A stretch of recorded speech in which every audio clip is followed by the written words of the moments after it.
Last week, we closed with two specific instructions. Watch Rio, the IATA AGM running June 6 to 8, for any signal the industry is addressing the agent question directly. And watch whether Sabre's monopoly claim gets a regulatory hearing or quietly becomes a negotiating posture. We said next week we'd know which was signal and which was noise. This week the answer is both are signal, just not in the way Sabre intended. Welcome back to the V1 Airline Retailing Report, and today is Monday, June 8th. I'm Eric Markets. I'm Steph. 3 narratives today, and they share a floor plan: the PSS and offer engine layer, the MCP agent interface forming above it, and the IATA program tying it all together in Rio, 3 floors of the same building, and the question running through all of them is the same one. Airlines spent a decade fighting to own their offer. Who's standing between them and the buyer right now? Let's build it from the ground up.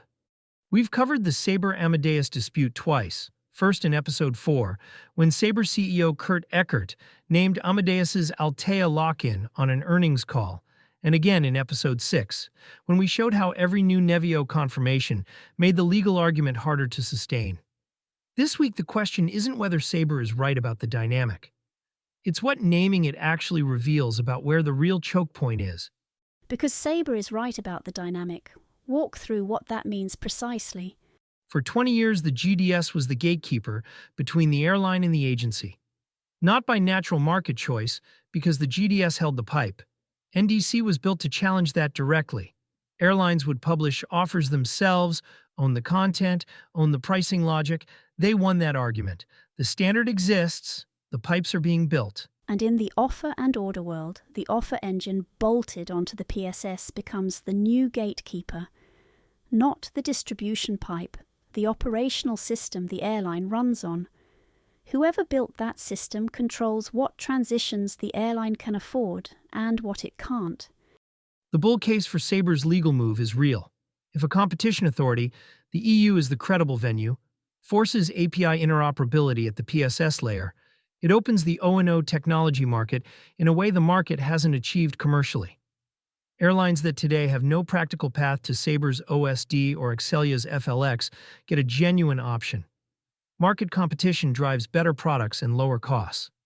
The 73% of airlines that haven't started O&O transformation get a less obstructed path. The bear case is sequencing and evidence. Amadeus has processed 40 million Nevio bookings. Air France-KLM, British Airways and Saudia have confirmed Nevio publicly. Regulators build antitrust cases around coercion and foreclosure. Voluntary confirmations are the opposite of that evidence base. EU investigations run 2 to 4 years, during which Amadeus keeps converting Altéa carriers and deepening switching costs every quarter. Here's the critical take. And it's not about either company specifically. The PSS has become the modern distribution choke point, the way the GDS was for 30 years. The difference is that this choke point is operational, not commercial. The GDS held data.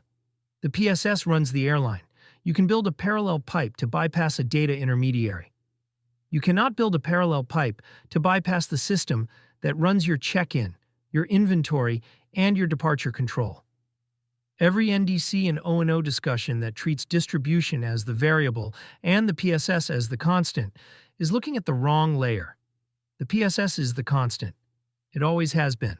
Second narrative, and this one connects to something Sabre actually built, not the lawsuit.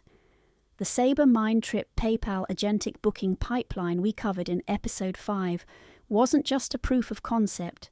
It was the first implementation of a pattern the industry is now building toward systematically. This week, that pattern has a name and a standard: Model, Context, Protocol.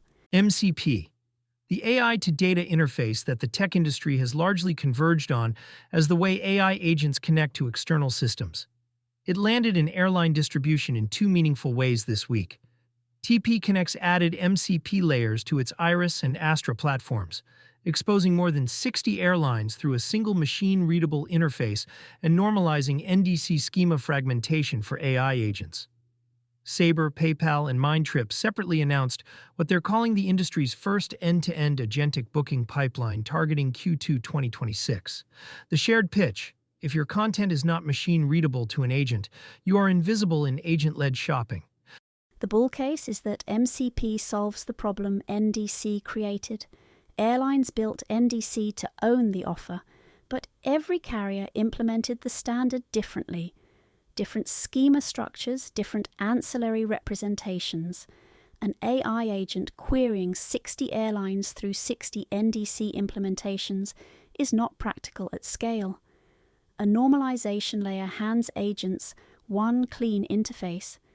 If agents become the dominant shopping front end, and IDC's 30% by 2030 projection says they're heading there, airlines reach travelers without paying for a new intermediary at the search layer. And the bear case is that an MCP normalization layer over 60 airlines is still an aggregator. TP Connect sits between the airline and the agent. Whoever controls that normalization layer controls what the agent sees, what it prioritizes, and what schema elements it surfaces. Airlines that spent a decade pulling offer creation in-house could hand the demand interface to whoever owns the best agent connection. New intermediary, different name, same structural problem. What's the critical take? Agents do not care about your brand. They do not care about your bundle design, your loyalty pitch, or your merchandising strategy. They care about a clean, fast, machine-readable offer and a price. Everything airlines built modern retailing to enable: rich content, dynamic bundles, experiential ancillaries, brand differentiation, gets compressed by an agent into a row in a comparison. The MCP layer is not just distribution plumbing. It is the moment the airline discovers whether its offer can survive being read by a machine that strips out the marketing and returns the math. Third narrative, the 82nd IATA AGM and World Air Transport Summit, June 6 to 8 in Rio, hosted by LATAM. Modern airline retailing on the agenda. The momentum numbers coming out of Rio are the best the program has ever produced. They're worth reading carefully. 7 full-scope airline offer and order contracts in place industry-wide. 48 pilots or proofs of concept. IT provider tenders doubling year-on-year. Riyadh Air live on native O&O as the first full-service greenfield carrier. TMC's reporting NDC bookings up more than 150% year-over-year, and Qantas and the Australian travel management company held a transparency forum on NDC adoption in Sydney on June 2nd. Notable because Qantas hasn't historically been aggressive on NDC transparency. Bull case. These numbers are not slideware. 7 full-scope contracts, doubling tenders, a greenfield carrier on native O&O in production, triple-digit NDC booking growth. The shift from experimentation to material volume is in the data, not just in conference announcements. Airlines that move now retire legacy distribution cost, own their offer, and merchandise dynamically, while competitors are still scoping programs. Bear case. Read the roadmap, not just the momentum.